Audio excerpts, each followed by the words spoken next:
जय माता दी मित्रों, आज हम बात करेंगे सटीला एकादशी 2026 के बारे में। कब है यह एकादशी, इसका पूजा, पारण, शुभ मुहूर्त, तिथि, व्रत कथा, नियम और इसका गहरा आध्यात्मिक महत्व। हर वर्ष हिंदू धर्म में एकादशी को भगवान श्री विष्णु की विशेष भक्ति, पूजा एवं उपवास के रूप में मनाया जाता है।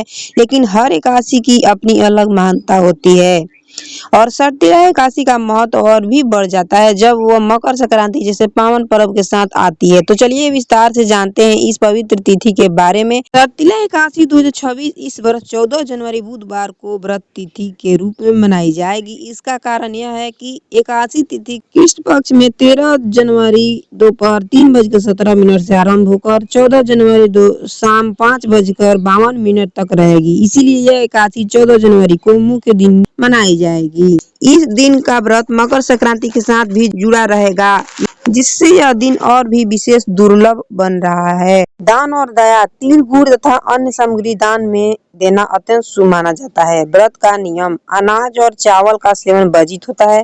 व्रत पूर्ण रूप से निर्जल या फलाहार के अनुसार रखा जा सकता है।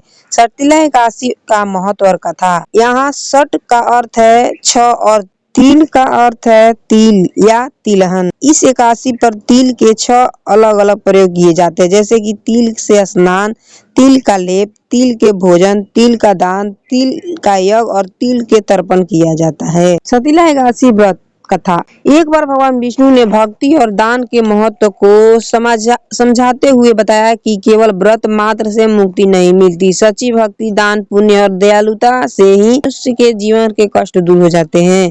तिल का दान, दया और भक्ति की शक्ति से आत्मा को पवित्रता मिलती है और मनुष्य जीवन में सुख समृद्धि की आगमन होता है। आध्यात्मिक महत्व, पापों का नाश, मन को शुद्धि, जीवन आत्मा का उन्नति मार्ग, विष्णु की कृपा और आशीर्वाद प्राप्त होता है। जीवन में सुख समृद्धि और सकारात्मक ऊर्जा का वर्धन होता है। ये सभी फल इस व्रत को करने से प्राप्त होता है। सटीला एकादशी के साथ संयोजन।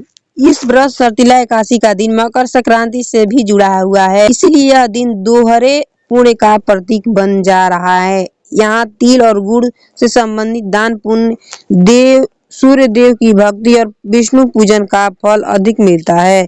इस संयोजन के कारण लोग तिल के साथ खिचड़ी, दान और पूजन को सही तरीके से कैसे करें, इस पर बहुत ध्यान देते हैं, क्योंकि एकादशी पर कुछ अनाजों का सेवन वर्जित होता है, जबकि संक्रांति पर कुछ दान शुभ माना जाता है। दोस्तों, सटीला एकादशी केवल एक व्रत नहीं, यह आध्यात्मिक शुद्धि, भक्ति, दान और मानवता की सेवा का संदेश देता है। भगवान विष्णु पर पूर्ण प्रतिष्ठा और श्रद्धा के साथ व्रत करने से हम अपने जीवन में सकारात्मक परिवर्तन ला सकते हैं। इस पवित्र दिन पर व्रत का सही पालन करें, पारण समय का ध्यान रखें और अपने परिवार और समाज के प्रति दया भक्ति का भाव जरूर रखें। आपको सटीला एकादशी की ढेर सारी शुभकामनाएं। जय श्री विष्णुवाय नमः। राधे राधे।